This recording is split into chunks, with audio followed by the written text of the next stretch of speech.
60이 시작이고, 어제 그런 말 들었어요. 70이 사춘기고 80이 청춘이랍니다.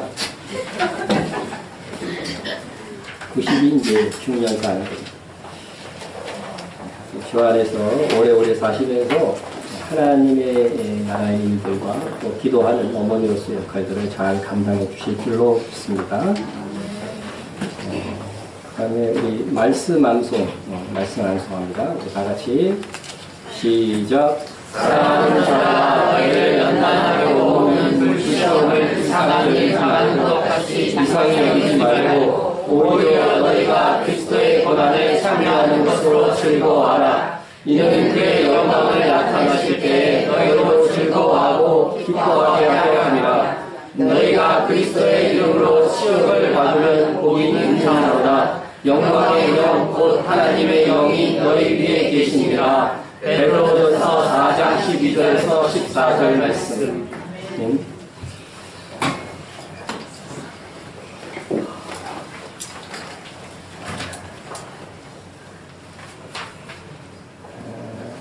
어제 우리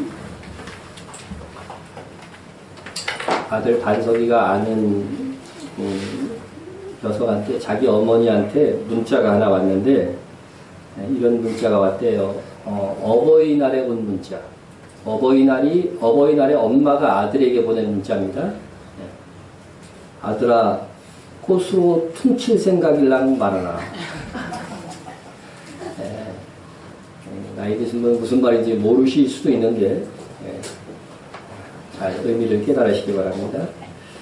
그러니까 하나님의 자녀로서 어떻게 어버이날을 보냈는지 세상에서조차 하도 효들 안에서 하루 날 정해놨는데 꽃으로 퉁치신 분들 회개할지어다.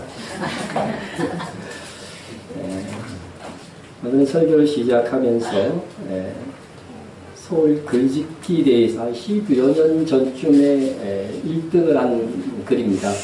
여러분들 읽어드릴 테니까 김지현 집사님께서 이거 좀 제가 읽는 대로 여러분 옮겨주세요. 요것까지는. 사랑하는 예수님 안녕하세요. 저는 구로동에 사는 용욱이에요. 구로 초등학교 3학년이고요. 우리는 벌집에 살아요. 벌집이 무엇인지 예수님 잘 아시지요. 한 울타리에 55가구가 사는데요. 방문에 1, 2, 3, 4, 5 번호가 써 있어요. 우리 집은 32호예요. 화장실은 동네 공중변소를 쓰는데 아침에는 줄을 길게 서서 차례를 기다려야 해요. 줄을 설 때마다 저는 21호에 사는 순이 보기가 부끄러워서 못 본 척 하거나 참았다가 학교 화장실에 가기도 해요. 우리 식구는 외할머니와 엄마, 여동생 용숙이랑 4식구가 살아요. 우리 방은 할머니 말씀대로 라면 박스만 해서 4식구가 다 같이 잠을 잘 수가 없어요. 그래서 엄마는 구로 이동에 있는 술집에서 주무시고 새벽에 오셔요. 할머니는 운이 좋아야 한 달에 2번 정도 7호 사업장에 가서 일을 하시고 있어요. 아빠는 청송교도소에 계시는데 엄마는 우리 보고 죽었다고 말해요. 예수님, 우린 참 가난해요. 그래서 동해에서 구호 양식을 주는데도 도시락 못 사가는 날이 많아요. 엄마는 술을 많이 먹어서 간이 나쁘다는데도 매일 술 취해서 어린애 마냥 엉엉우시길 잘하고 우리를 보고 이 애물단지들아 왜 태어났니? 같이 죽어버리자 하실 때가 많아요. 지난 4월달 부활절날 제가 엄마 때문에 회개하면서 운 것 예수님은 보셨죠. 저는 예수님이 제 죄 때문에 돌아가셨다는 말을 정말로 이해 못했거든요. 저는 제가 통 없는 사람인 줄 알았던 거예요. 그런데 그날은 제가 죄인인 것을 알았어요. 저는 친구들이 우리 엄마 보고 술집 작부라고 하는 말을 듣는 것이 죽기보다 싫었고요. 매일 술 먹고 주정하면서 다 같이 죽자고 하는 엄마가 얼마나 미웠는지 아시죠? 지난 부활절날 저는 엄마 미워했던 거 용서해 주세요라고 예수님께 기도했는데 예수님께서 십자가에서 피 흘리시는 모습으로 용우가 내가 너를 용서한다 라고 말씀하시는 것 같아서 저는 그막 와락 울음을 터뜨리고 말았어요. 그날 교회에서 찐 계란 2개를 부활절 선물로 주시길래 집에 갖고 와서 할머니와 어머니에게 드리면서 생전 처음으로 전도를 했어요. 예수님을 믿으면 구원을 받는다고요.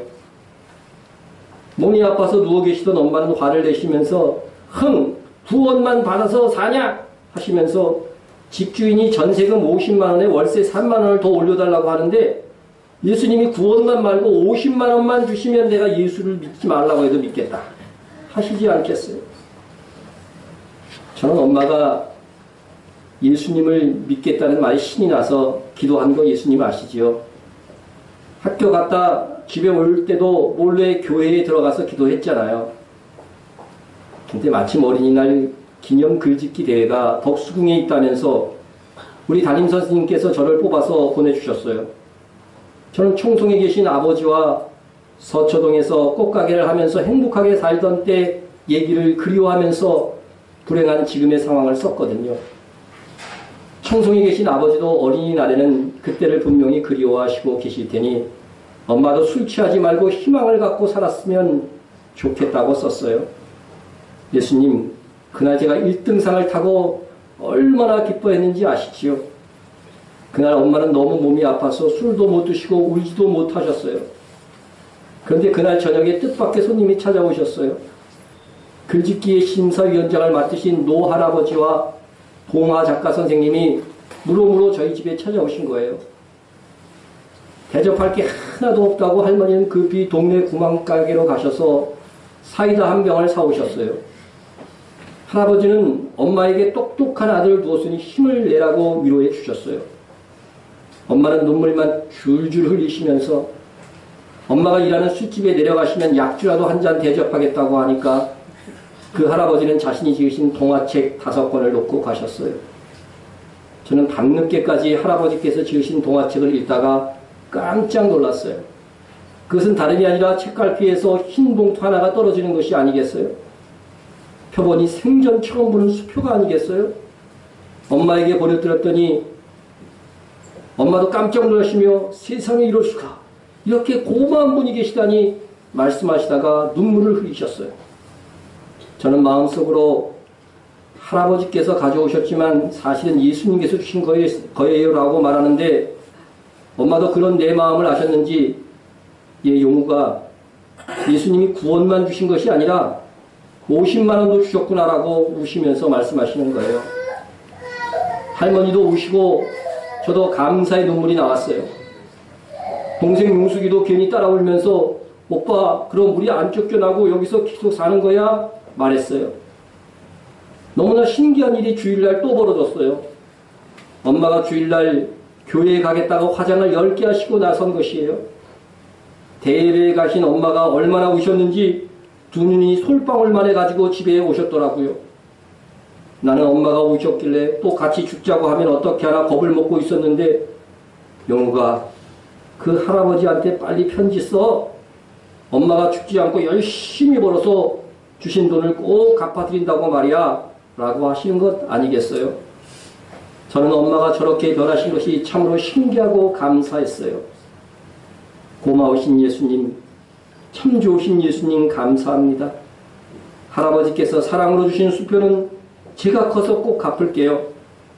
그러니까 제가 어른이 될 때까지 동아 할아버지께서 건강하게 사시도록 예수님이 돌봐주세요. 이것만은 꼭 약속해 주세요. 예수님, 너무나 좋으신 예수님, 이 세상에서 최고의 예수님을 용욱이가 찬양합니다. 예수님을 사랑합니다. 이상인데 용욱이는 그 할아버지와 할머니와 그 어머니에게 최고의 효도를 했습니다. 무엇보다도 부모님의 영혼을 예수님께 인도했으니까. 하나님의 눈으로 보면은요, 가장 복된 가정은 하나님을 믿는 가정입니다.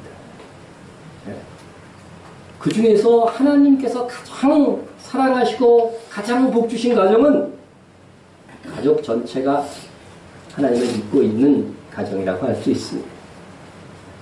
그러므로 어떤 연고든지 하나님을 믿는 가정은 하나님의 은혜가 임할 것입니다.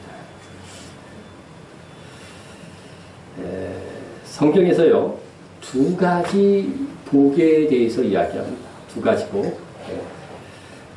잘 듣고 젊은 분들은 이거를 나중에 누구한테도 설명할 수 있을 정도로 좀 애워놨으면 좋겠습니다.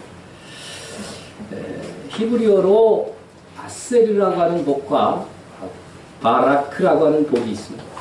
이 아셀이라고 하는 복은 하나님을 믿고 하나님의 말씀을 사랑하고 말씀을 사랑하고자 사랑을 가지고 말씀에 대한 사랑을 가지고 사는 삶을 이야기하는 것입니다.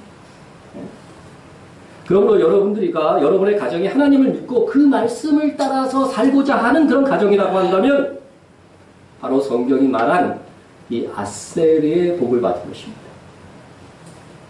여러분, 복 중에 이거보다 큰 복이 없습니다. 성경은 그것을 분명히 말씀하고 있습니다. 다른 복 다 받았더라도 이 아셀의 복을 받지 못했다면 결론적으로 아무것도 아닙니다. 아무리 부모 복이 있고 자식 복이 있고 남편 복이 있고 아내 복이 있고 어떤 복들이 있다 할지라도 하나님께서 선택하여 구원의 길로 인도하시는 이 복이 없다고 한다면 결국 아무것도 남은 것이 없는 것입니다. 두 번째로 성경에 나오는 복 중에 바라크라고 하는 복이 있습니다. 바라크는 무릎을 꿇다라는 의미를 가지고 있는데 이것은 이 세상에서 실질적으로 주어지는 복입니다. 하나님께 전적으로 무릎을 꿇고 드리고자 하는 자들에게 하나님께서 주신 물질적인 복, 눈에 보이는 하나님의 도우심을 의미합니다. 사업이 잘 됐습니다. 번성했습니다. 그래서 잘 먹고 잘 살다가 죽었습니다. 아쉬운 게 없으니까 예수도 안 믿었습니다. 이것은 바라크의 복이 아닙니다. 이것은 하나님의 편에서 보면은요, 실상은 복이 아니라 뭐예요? 저주입니다. 망해야 예수라도 믿을 생각을 하는데 너무 잘 돼가지고서 예수 믿을 생각을 안 한 거는 하나님이 선택한 백성이 아니라는 뜻이에요. 두 번째 성경에서 말씀하는 복이 바라크의 뜻은 왜 하필이면 무릎을 꿇다 했어요. 여러분, 흔히 얘기하는 축복이라고도 얘기를 하죠, 많이. 근데 이 복이라고 하는 것은 무릎을 꿇다고 하는 이 뜻이라고 하는 사실을 알 때, 우리가 하나님의 영광을 위하여 물질을 주시옵소서, 내 지경을 넓혀주시옵소서, 기도하고 받은 복을 말하는 것이고, 실제로도 그 받은 복으로 하나님의 나라를 위하여 사용한 사람에게 최종적으로 바라크의 복이 임했다. 그렇게 말씀하는 겁니다. 그러므로 바라크의 이 복은요, 무릎을 꿇고 기도한 성도들에게 주시는 하나님의 현세적인 복이라고 하는 것입니다. 그러므로 이미 아스리의 복이 임한 사람이 하나님의 영광을 위하여 현실적인 물질을 구함으로 받는 복을 바라크라고 할 수 있는 것이죠. 그런데 복을 받은 다음 그 물질로 자기를 위해서 살고 하나님과 교회와 이웃을 위한 사랑을 실천하지 않았다면 그는 결코 바라크의 복을 받은 사람은 아닙니다. 여러분이 하나님의 백성이 되고 신앙적인 복인 이 아세리의 복을 원하십니까? 아니면 하나님의 영광을 위해서 사용될 이 바라크의 복을 원하십니까? 아세리의 복, 바라크의 복. 둘 중에 어느 것을 사모하시겠어요? 속으로 지금 그렇게 묻지 말아주세요. 나는 둘 다 합니다. 그게 좋습니다. 그러나 우리가 알아야 될 것은 이 아스리의 복은 우리 믿는 성도가 된 모두에게 주신 하나님의 복입니다. 그러나 바라크의 복은 믿는 성도 모두에게 주어지는 복이 아니라는 사실입니다. 하나님께서 그 마음이 정결한 자에게 먼저 하나님의 사명에 대한 열정을 불어주시고 그 사명을 감당하기 위해서 현실적으로 필요한 그 부분들을 무릎을 꿇어서 구하게 하시고 그에 대한 응답으로 부어주시는 하나님의 현실적인 물질적인 복이 바라크의 복이기 때문입니다. 그래서 바라크의 복은요 모든 성도들의 것이 아닙니다. 구약과 신약의 더 많은 성도들이 박해 중에서 가난한 가운데 살았습니다. 여러분, 교회가 세워진 이후에 그 구약 시대도 보면요, 예수 믿고 뭐 잘 되려고 예수 믿는데 사실 예수 믿는 사람들 중에 가난한 사람이 많았습니까? 부자들이 많았습니까? 이건 비교도 안 될 정도로 가난한 사람들이 더 많았다는 거죠. 예수님 당시에는 심지어 이렇게 뭐라고, 네? 세례 요한의 제자들이 물었을 때 가난한 사람에게 복음이 전파된다 하라. 그러니까 예수님 시대에 예수님을 받아들이고 영접했던 사람들은 거의 90% 이상이 가난한 사람이었던 모양입니다. 네? 초대교회도 기록에 이야기는 3분의 2가 노예 출신들이 노예 출신. 네? 근데 이런 복음들이 지금 변질된 거죠. 네? 여러분, 정당한 이유도 없이 난 바라크의 현실적인 물질적인 복을 받아야 해 하고 기도하는 성도는 실상은 그 중심에 자기 욕심이 있는 거예요. 사실은. 네? 그걸 살펴야 돼요. 우리는. 네? 하나님의 영광을 위한 간구가 아니라는 거죠. 네? 그러나 여러분에게 신앙 양심상 부끄럼 없이 주의 영광을 위하여 바라크의 복이 필요하다고 한다면 구하세요. 구하시고 하나님께서 합당하다 하시면 주실 것입니다. 네?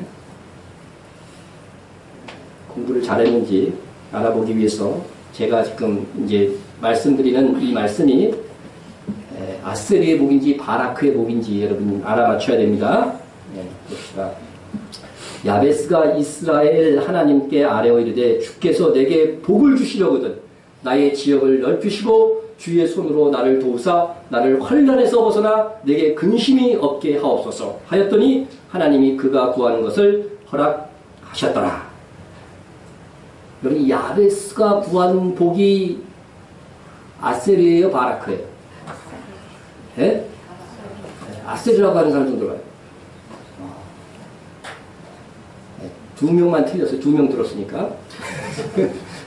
이게 바라크의 복이죠. 지역이 넓혀지고, 그죠? 환난에서 벗어도 근심 없게 하시고, 실질적인 도움이잖아요. 그죠? 현실적인 도움이잖아요. 이런 것들은 바라크의 복이다, 바라크의 복이다. 네? 여러분, 기독교 백화점에 가면은요, 성경 구절로서 최고 많은 게 이거예요. 그죠? 그래서 집에 걸어놓고 나도 야베스처럼 어떻게 돼요? 나의 지경이 넓혀지고, 그냥 나의 환난이 없게 되고, 막, 이거 집에 붙어있는 사람 손 들어봐. 아니, 야단치려고 하는 건 아니에요. 네. 그런 것들을 아주 우리가 원합니다. 그런데 이 야베스의 기도를 좋아하시는 분들은 거의 대다수가 제가 보기에는 세상 욕심이 이렇게 가지고 있는 분들이더라고요. 다는 아니라고 그래서 오해하지 마세요. 그 아닌 한 사람 중에 하나다 나는 그렇게 생각하세요. 네? 여러분, 야베스의 이 기도는 돈을 많이 벌게 해주시면 좋겠다고 하는 이런 욕심이 있기 때문에 이런 성경 구절을 사모하게 되는 거죠. 네? 그러나 야베스가 구한 복은요, 하나님 앞에 무릎을 꿇는 것은 무슨 의미예요? 순종의 의미이기도 하거든요. 당신의 사역을 감당하기 위해서 내게 이런 것이 필요하니까, 당신의 영광을 위해서 내 상황이 이렇게 허전되어야 되니까 주시옵소서 이렇게 구한 겁니다. 이걸 모르고 그냥 예수 믿고 뭐 잘되고 복받고 뭐 이걸 위해서, 그죠? 네. 네, 자, 이번에 이제 조금 어려운 문제를 냅니다. 네, 시편 83편에서 이번에도 못 맞추면은 집으로 보내겠습니다. 이제 복이 3번 나오는데 한번 맞춰보세요. 여러분 마음속으로 맞추세요. 주의 집에 사는 자들은 복이 있나니, 성전이에요, 주의 집은. 복이 있나니 그들은 항상 주를 찬송하리이다. 주께 힘을 얻고 그 마음에 시온에 들어가 있는 자는 복이 있나이다. 그들이 눈물 골짜기로 지나갈 때에 그곳에 많은 샘이 있을 것이며 이른 비가 복을 채워주나이다. 여기는 아세르도 있고 바라크도 있어요. 네? 여러분 이제 생각하셨죠? 맞았나 틀렸나만 확인하면 돼요. 안 물어볼 테니까 또 집에 보내야 되는 일이 있으면 안 되니까. 네? 자, 답을 공개합니다. 네. 맞으셨어요?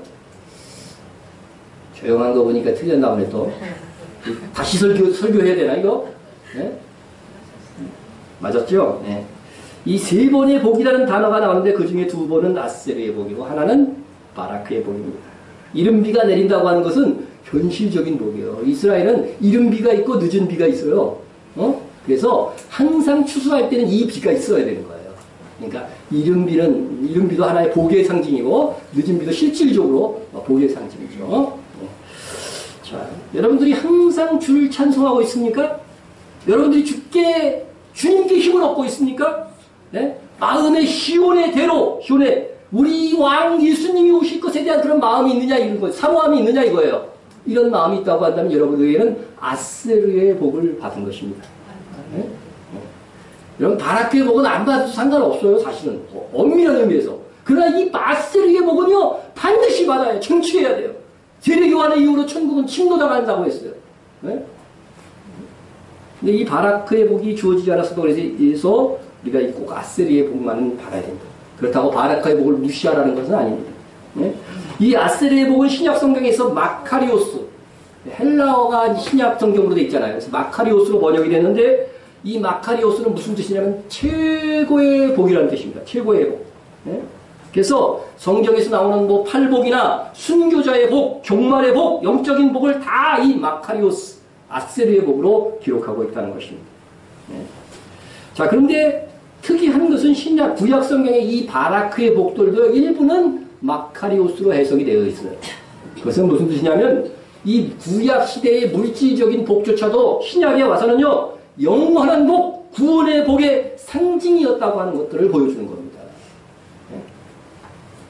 내가 요즘 요한계시록을 이렇게 듣고 있는데, 요한계시록의 복이라는 단어가 복이 또다 이게 몇 번 나오는지 아세요? 복이 또다. 요한계시록은 복 주기 위한 책입니다. 요한계시록 들으면서 막 두려워하고 그러는 사람들은요, 뭔가 문제가 있는 거예요. 복이 또다. 무려 완전을 강조하는 건 짐승표에 대해서도 몇 번 성경에 나온다고요, 요한계시록에? 왜 이렇게 조용하나? 몇 번 나와요? 표에 대해서 몇 번 나와요? 7번 나와요. 잘 얘기했는데 다음에 물어봐서 또 물으면 이제 알아서 하세요. 설교 안 하고 내려갈 수도 있어요. 7번 나온다고 그랬잖아요. 그런데 복이 또다 이것도 7번 나와요. 여러분, 성경은 하나님의 감동으로 된 책이기 때문에 철저하게 완전을 강조하는 것들은 이렇게 7번씩 나타난다. 7일이라는 게 강조. 하나님의 영을 뭐라고 그래요? 7영이라고 그래서 그러는 거죠. 완전을 한번 이야기하는 거죠. 네? 자, 요한계시록에 있는 구절을 2개만 한번 보겠습니다. 이 예언의 말씀을 읽는 자와 듣는 자와 그 가운데 기록한 것을 지키는 자는 복이 있나니 때가 가까워합니다. 때가 가까웠기 때문에 지켜야 돼요. 우리 이전 세대는 지킬 일이 별로 없었어요. 우리 지켜야 돼요. 네? 우리에게 지켜야 돼. 요한계시록이 가장 지키라고 강조하는 것이 뭐예요? 뭐 받지 마라? 표 받지 말라는 거야. 표 받지 말라는 거야. 네? 자, 그 다음 구절 봅니다. 이 첫째 부활에 참여하는 자들은 복이 있고 거룩하도다. 둘째 사망이 그들을 다스리는 권세가 없고 도리어 그들이 하나님과 그리스도의 제사장이 되어 1000년 동안 그리스도와 더불어 왕노릇 하리라. 네. 여러분, 첫째 부활에 참여한 자는 복이 있다고 했는데 이것이 바로 아세르 마카리오스의 복입니다. 그런데 이 복된 자들이 누구냐? 우리가 이게 문맥을 따라서, 이 말씀이 있는 문맥을 따라서 이렇게 보면은요, 휴거된 성도, 그리고 목배임을 당한 순교자, 666 짐승표를 끝까지 받지 않고 버틴 성도, 네. 이것이 바로 복 있는 성도다. 네. 이 복을 받는 자는 재림하신 주님과 함께 1000년 동안 제사장이 되어서 왕노릇 하게 될 것입니다. 여러분에게 이 영광스러운 복이 임하시기를 주의 이름으로 축원합니다. 아멘. 그러므로 여러분이 하나님이 선택한 백성이라고 하는 것을 확증하는 것은 이 마지막 시대에 주님의 순결한 신부로 준비되거나 믿음을 지키기 위해서 순교자가 되거나 끝까지 666 짐승표를 받지 않게 되어야 되는 것이죠. 알아야 되는 것입니다. 네? 여러분, 하나님께서 선택한 자들은 종말적으로는 끝까지 견디게 될 것입니다. 끝까지 견디게 되는데, 그러므로 우리는 지금 우리의 영혼을 어떻게 돼요? 순결하게 가꿈과 동시에 네? 순교할 수 있는 믿음을 구해야 됩니다. 순교할 수 있는 믿음. 다시 이제 구약으로 들어가서 한번 또 살펴보겠습니다. 복 있는 사람은 악인의 꾀를 따르지 아니하며 죄인들의 길에 서지 아니하며 오만한 자의 자리에 앉지 아니하고 오직 여호와의 율법을 즐거워하며 그의 율법을 주야로 묵상하는 자더라. 여러분, 이미 복이 있다고 하는 것을 증명하는 것은 뭐예요? 여기서 말하는 복은 아스리의 복이겠지, 당연히. 마카리오스의 복입니다. 복 있는 사람은 그의 삶에서 10편 1편 2편에 1편 1절 2절에 있는 말씀과 같이 어떻게 돼요? 이 세상에서 삶이 나타난다는 거예요. 이것을 행함으로써 복 있는 사람이 되는 것이 아니고, 여러분 말씀의 순서를 잘 보세요. 복 있는 사람은 이렇게 살게 된다는 거죠. 네? 여러분이 죄인의 길에 서지 않고 있다면 여러분이 복 있는 자입니다. 오만한 자, 곧 하나님께서 주신 모든 선물들로 살면서 자기 능력으로 사느냐 하나님께 영광을 돌리지 않는 자들, 그들이 오만한 자입니다. 여러분, 이 호흡하는 이 공기라든가 우리의 삶에 하나님이 존재하지 않는다고 한다면 우리가 어떻게 한순간을 살 수가 있어요? 그럼에도 불구하고 내 능력과 내 힘으로 산다고 생각하는 사람들이 하나님 보시기에 오만한 자들이에요. 우리가 그러므로 모든 영광을 주님께 돌리고 있다고 한다면 복 있는 자입니다. 오직 하나님의 말씀을 즐거워하고 있다고 한다면, 설교를 2시간씩 해도 즐거이 들을 수 있다면 무슨 자예요? 복 있는 자예요. 즐거워하는 자라고 했잖아요. 율법을 즐거워하는 자. 네? 여러분이 세상의 복보다도 영적인 복, 하나님의 영광을 여러분의 인생의 제일의 목표로 삼고서 살고 있다고 한다면 여러분은 지금 최고의 복을 누리고 있는 거예요. 이걸 알아야 그리스도인의 정체성을 갖고 자부심을 갖고 하나님 앞에 우리가 살아가죠. 네? 외부적인 여러분 물질이 풍성한 세상 사람들한테 크게 초라해야 오히려 그들이 불쌍하잖아요. 여러분 TV에 여기 이건희는 식물이가 안 됐으니까 그렇다 치고 이재용이 나오고 누가 나가도 어떻게 돼요? 불쌍하다. 그런 마음이 드십니까? 별로 안 드나 보지? 불쌍하잖아요. 저렇게 세상에 한다 다 어리석은 부자의 비유로 성경에 예수님이 말씀해 주셨잖아요. 부자로 살다 죽었는데 음부에 간 거예요. 얼마나 불쌍하냐 이거죠. 얼마나. 그러나 그 집 앞에 있었던 거지 나사로는 어떻게 됐다는 거예요? 그런 믿음을 가졌기 때문에 천국에 갔다는 거 아니에요. 이 인생이 끝나면 어떻게 될 것인가에 대해서 전혀 알지도 못하고 대비도 안 된 사람들이 불쌍한 사람이지, 노는 대비하는데 죽고 난 다음은 하나도 대비가 안 돼 있어. 이게 얼마나 어리석은 삶이냐는 거예요. 지금 주님이 그걸 말씀하신 거예요. 얼마나 어리석은 삶이냐. 아니 노후는 안 지나갑니까? 죽고 난 다음은 진짜 대비해야지. 근데 노후는 얼마든지 열심히 하고 연금 묻고 다 해. 죽고 난 다음에는 대비가 안 돼 있어.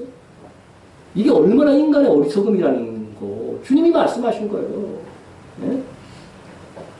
여러분 가정 식구 모두가 이 아스르 마카리오스의 복을 받았는가? 그렇다면 여러분은 정말 복된 가정입니다. 하나님의 나라에서 만날 수 있을 것입니다. 그러나 아직 이 영원한 나라의 백성이 되지 못한 식구도 있다면 우리에게 주어진 이 귀중한 시간에 그들을 복되게 하십시오. 네? 특별히 마지막 시대의 말미에 가서는요, 가정이 복음화되어 있지 않으면 큰 변고를 겪게 될 것입니다. 이런 마지막 환란의 시대가 오면 예수님께서 예언하여 주셨습니다. 형제가 형제를, 아버지가 자식을 죽는 데 내주며 자식들이 부모를 대적하여 죽게 하리라. 네. 오늘 가정주의 설교 본문으로서 오늘 본문은 너무 적당하지 않은 것 같습니다. 그죠? 네. 여러분 그런 생각이 안 들었어요? 네? 어떻게 자기 형제를 죽는데 내어주고 아버지가 자식을 고발해서 죽게 만들고 자식들이 부모를 대적해서 죽게 하는 일들이 벌어질 수 있을까? 이렇게 되면 최고의 비극이라고 할 수 있는데 주님은 이러한 일이 일어나게 될 것이라고 예언하셨습니다. 이게 우리 시대를 향한 예언입니다. 우리가 다른 사람들, 기독교의 적대적인 사람들에 의해서 고발당하고 순교당하게 된다면 즐거이 순교할 수 있는 그런 믿음들, 그런 신앙들, 여러분 중에서 많이 갖고 있죠? 순결 믿음을 가지고 계십니까? 네. 즉각 좀 아멘 좀 했으면 좋겠어요. 저게 굉장히 오해를 할 뻔했잖아요. 그러나 가족의 고발로, 가족의 폭행으로 인해서 내가 순교하는 그런 지경에 이른다고 하면은 이거 참 순교도 슬픈 순교잖아요. 네? 여러분, 내 가족은 나는 그래도 순교해야 되지만 내 가족은 그러면 어떻게 되는 거예요? 저주받은 거잖아요. 네? 이것처럼 슬픈 일이 어디 있습니까? 여러분, 가정주일에 제가 이 본문을 선택한 것은 하지만 이 말씀을 우리가 들어야 진정한 영원한 가정의 복됨을 위해서 이 말씀을 받아들여야 되는 거예요. 긴장감을 가져야 돼요. 네? 이 최고의 비용은 무엇 때문에 일어났냐? 가정 모두가 믿지 않기 때문에 생길 비극이라는 겁니다. 네? 자, 이 말씀대로 되려면 우리 주변에서 기독교인에 대한 박해가 시작되어야 됩니다. 여러분, 이 지구상 많은 지역에서 기독교인들이 이 발각되어서 죽게 되는 일들이 발생하고 있습니다. 네. 참혹하게 죽는 그런 상황들, 실제 상황들을 영상으로 찍어서 이렇게 이제 몰카으로 찍어가지고서요, 이렇게 나온 것들도 있더라고요. 제가 5회회 때는 한번 언젠가 보여드리려고 그래요. 나 그것을 보고서요, 정말, 이거는 정말 너무 참혹한 죽음이구나. 아니, 질근질근 밟아서 죽이더라고, 그리스도인들은.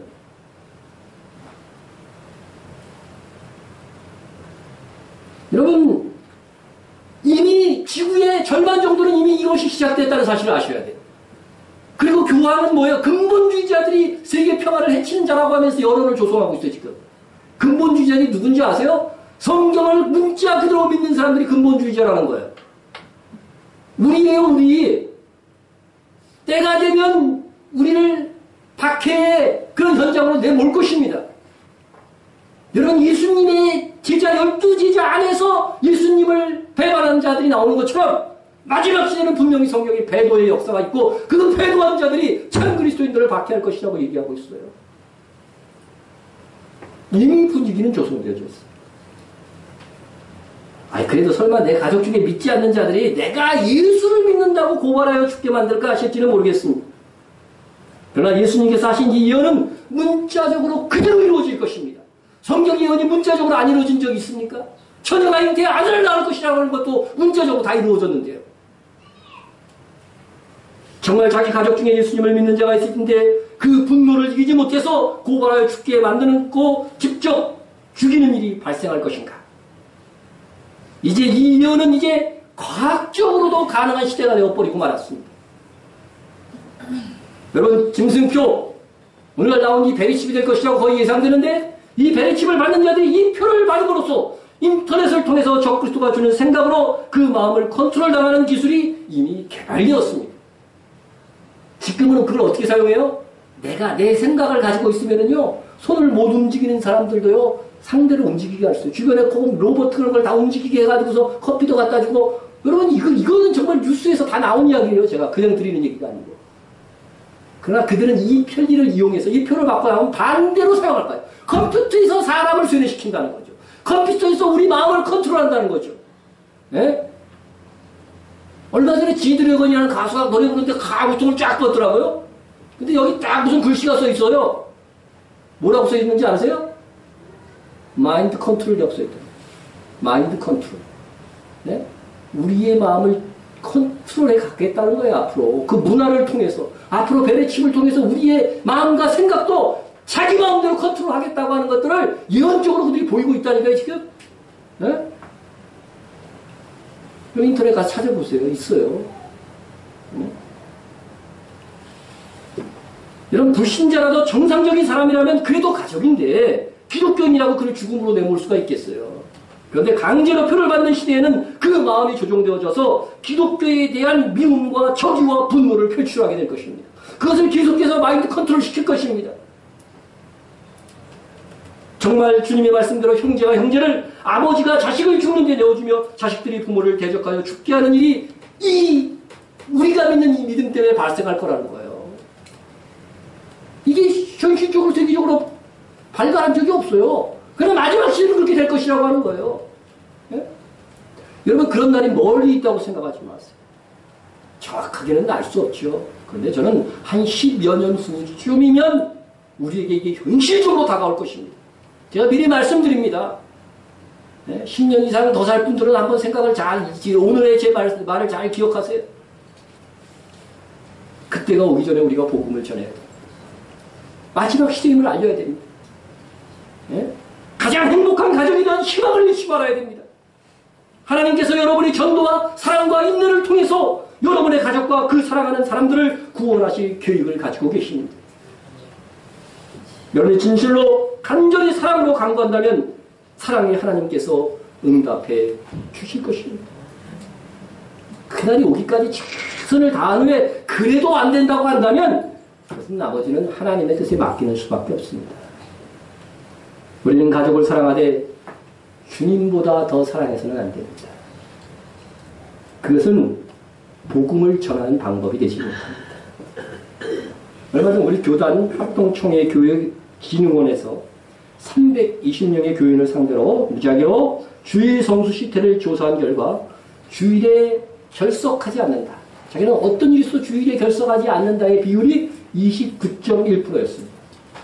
나머지는 어떤 이유로든 가끔 자주 결석하는 분들이었는데 주일에 교회 가지 않는 이유로 영적 침체가 13%, 경조사 때문에 20%, 학원 및 경제활동 때문에 19%.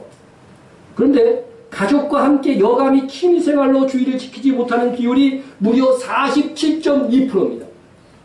거의 50%가 되는 거죠. 경조사까지 한다면 50% 넘는 거죠.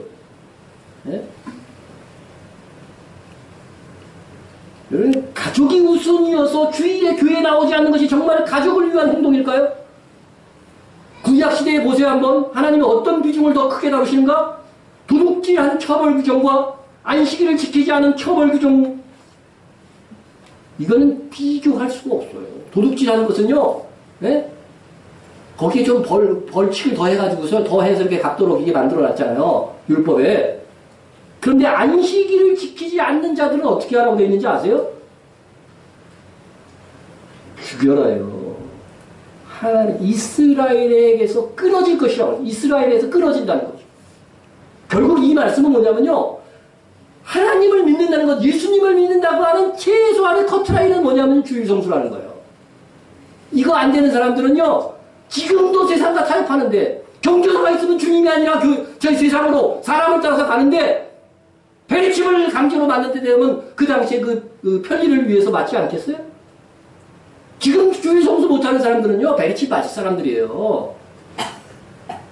앞으로 우리 교회 안에서도 되어져야 되겠지만, 다 같이 우리가 주일성수 해야 되지만, 지금 주일성수 제대로 못하시는 분들은요, 그때 저는 장담할 수가 없어요. 지금은요, 가족 중에 아직 안 믿는 사람 있으면 병에 걸려서도 죽게 돌아오게 해달라고 기도해야 돼요, 지금. 지금 그렇게 긴박해요. 그래서 오늘 아침에 제가 기도했어요. 이제 오늘 이후로 주일 제대로 안 지키는 우리 성도들 중에는 하나님 당장 그냥 그때그때 바로 버려주라고 그래요. 제 기도가 상달되기를 축원합니다. 바로바로 버려서 바로바로 깨달아야지. 하나님이 여기 쌓아놓다가 이렇게 자꾸 벌하게 되니까 이거 큰일이잖아요. 지금은 그런 시대가 아닙니다. 지금 여러분. 그것을 여러분, 제가 지금 길치로 강의를 하고 종말론 강의지만 제가 말하고 있는 것들이 이루어지나 안 이루어지나 1년, 2년 후면 여러분에게 밝혀집니다. 제가 그 이후에 목회 안 하겠어요?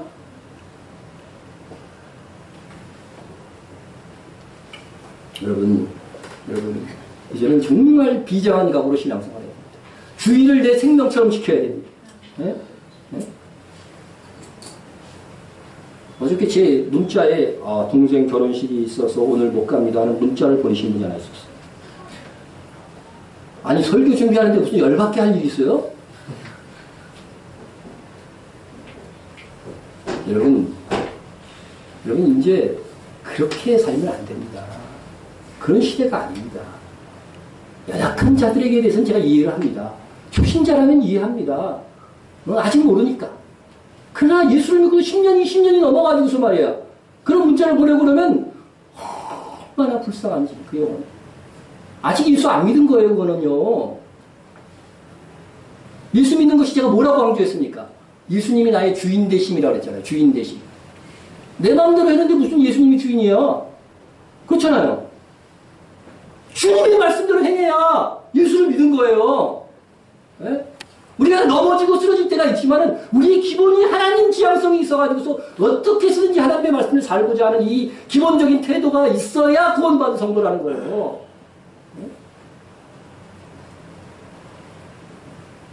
우리는 주 안에서 가족을 섬겨야 됩니다. 가족을 섬겨야죠. 가족을 돌보지 않으면 불신자보다 악한 거라고 성경이 되어 있잖아요. 하지만 주 안에서입니다. 예? 자녀들아 주 안에서 너희 부모에게 순종하라 이것이 옳으니라. 예? 주 안에서입니다. 주 안에서 가족을 돌보는 것이 때로는 가족 간에 분란이 생길 수도 있습니다. 정말 피곤한 일이 될 수도 있습니다. 그래도 그렇게 해야 됩니다. 우리가 가족을 위한답시고 하나님보다 그들을 더 사랑하면 그들도 잃고 나도 하나님의 징계에 이를 수밖에 없습니다. 주님은 말씀하셨습니다. 아버지나 어머니를 나보다 더 사랑하는 자는 내게 합당치 아니하고 아들이나 딸을 나보다 더 사랑하는 자도 내게 합당치 아니하며. 결국 주님을 더 사랑하는 것이 내 사랑하는 가족들을 사랑하는 최선의 길이 되는 것입니다. 우리 각자는 모두 가정을 깨우는 파수꾼으로 부름을 받은 거예요. 네? 여기 있는 사람들은 보다 조금 성숙하잖아요. 파수꾼으로 부름을 받은 것입니다. 그러면 우리 각자는 우선적으로 가족들의 믿음을 일깨우는 그런 역할을 해야 됩니다. 식구 중에 누가 영적 침체에 빠졌으면 깨워야 되고, 네? 네?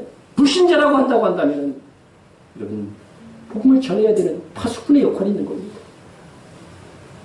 그러나 하나님께서 에스겔에게 뭐라고 하면 너는 이스라엘의 파수꾼이라고 했어. 이스라엘의 파수꾼이다. 그러면서 이런 말씀을 주십니다. 인자야 내가 너를 이스라엘 족속의 파수꾼으로 세웠나니 너는 내 입의 말을 듣고 나를 대신하여 그들을 깨우치라.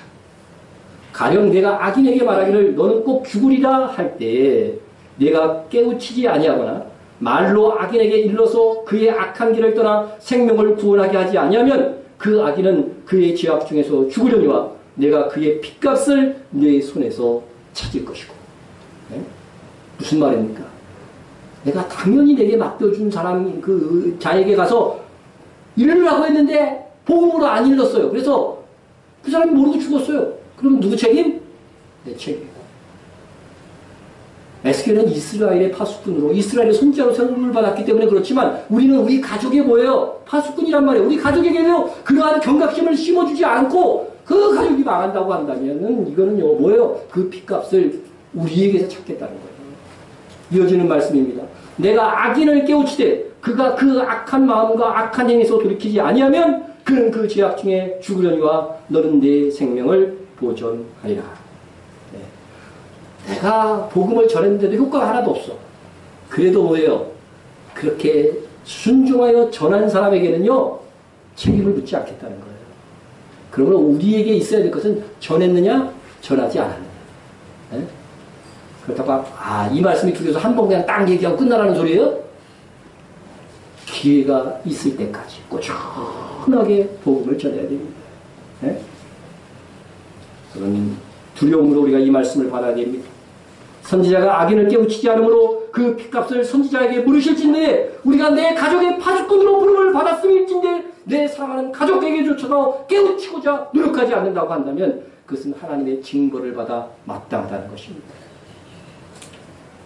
가정의 평화를 위해서 복음을 전하지 않는다면 그가 하나님의 백성이라고 장담할 수 없다는 거예요.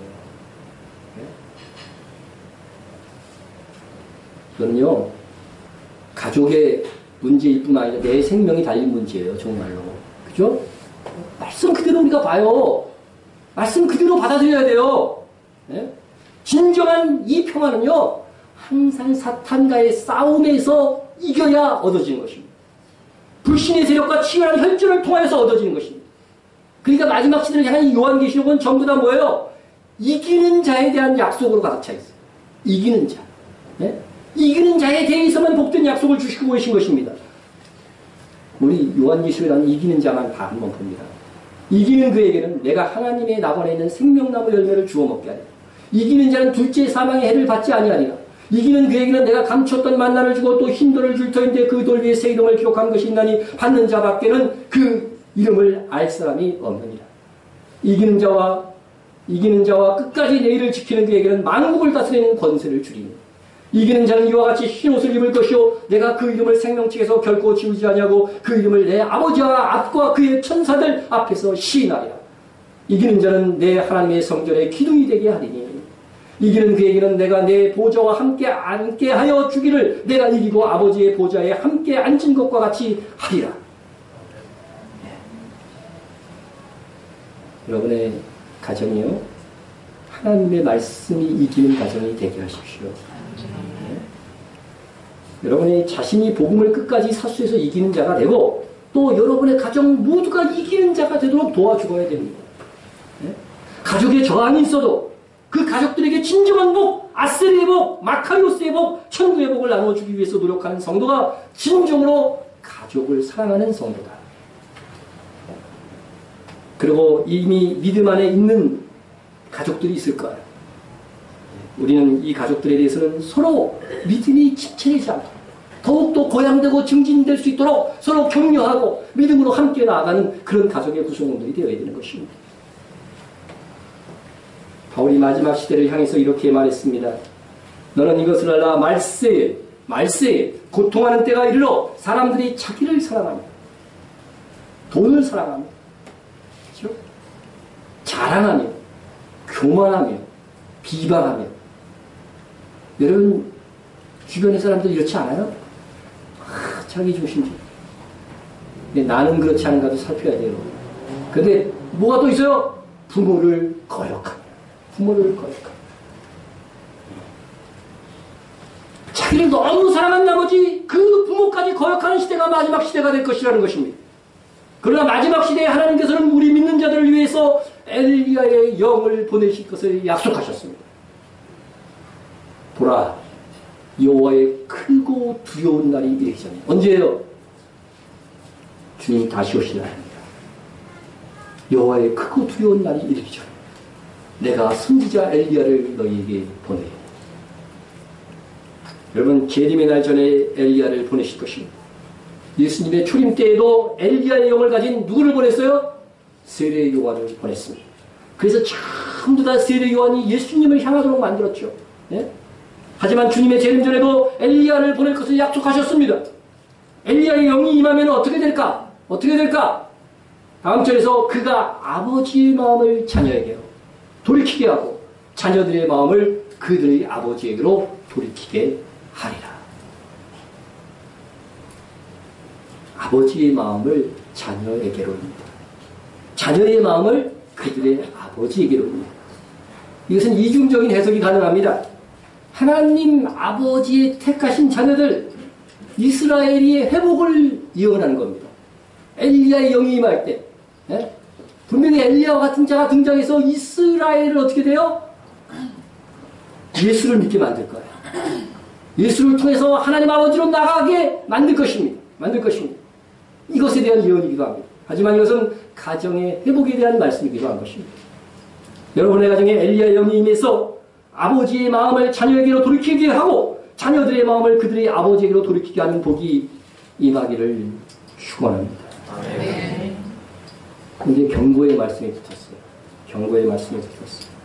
돌이키지 아니하면 두렵건대 내가 와서 저주로 그 땅을 칠까 하노라 하시니라.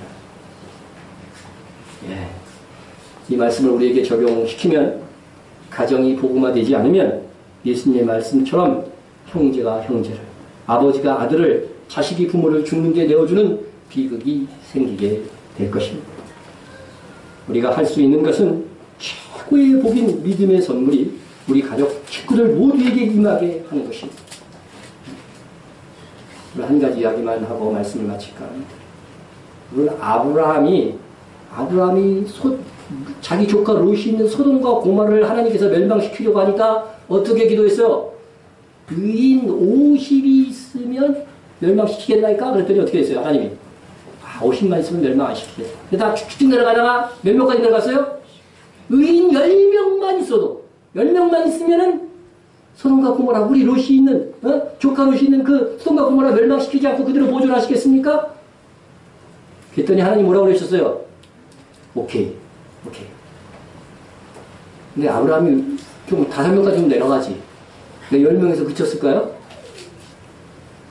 왜 10명에서 그쳤을 것 같아요? 저거를 롯의 가족과 그 주변에 있는 사람이 10명은 될 거라고 생각한 거예요. 롯을 믿은 거죠. 근데 알고 보니까 어떻게 돼요? 가족조차도 복음 안 됐어요. 그 아내조차도 소금 기둥되고 말았어요. 지금 성경이 그 얘기를 하고 있는 겁니다. 마지막 시대에 이런 가정들이 롯의 가정 가진 롯과 같은 가정이 있는가 하면 또 무슨 가정이 있어요? 아브라함과 같은 가정이 또 있을 것이라는 거죠. 전혀 고난과 상관없이 도도하게 살아가는 아브라함의 가정이 있는가 하면 롯과 같이, 그죠? 겨우 구원만 받고 나머지 가족 식구들은 다 멸망하는 이런 가정이 있을 것을 말씀하고 있는 것입니다. 주님이 마지막 때를 누구의 때와 같을 것이다? 롯의 때와 같을 것이다. 이 말씀도 하셨지만 여러분 이미 믿음 안에 있는 가정들은 믿음을 견고히 하세요. 다 함께 주의 정결한 신부로 준비되세요. 그렇지만 아직도 우리 가족 속에서 구원받지 못한 성도가 있다고 한다면 오유와 인내로서 이 일을 이루고자 정말 열심을 기회 있을 동안 최선을 다해야 됩니다. 사랑으로 감당해야 됩니다.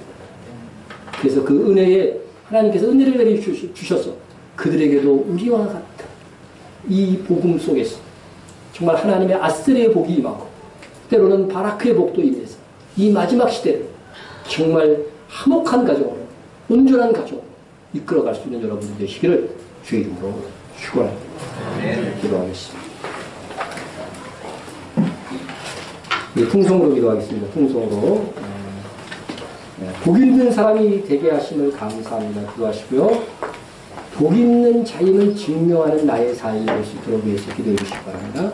가족을 위해서 기도해 주세요. 영원 구원과 또 우리 식구들 믿음의 성숙을 위해서 여러분 기도해 주시기 바랍니다. 마지막 시대를 이겨갈 수 있는, 이길 수 있는 그런 믿음의 준비 경건 생활에 힘쓸 것을 위해서 기도하시고요. 박해받는 세계 성도들을 위해서 기도해 주시고 이스라엘 회복과 우리에게 복음을 전해준 미국 교회를 위해서도 기도해 주시기 바랍니다. 교회의 부흥과 목회자와 선교사와 성도 간의 중보를 위해서 기도하며 동정으로 기도합니다. 사랑하는 아버지 감사합니다.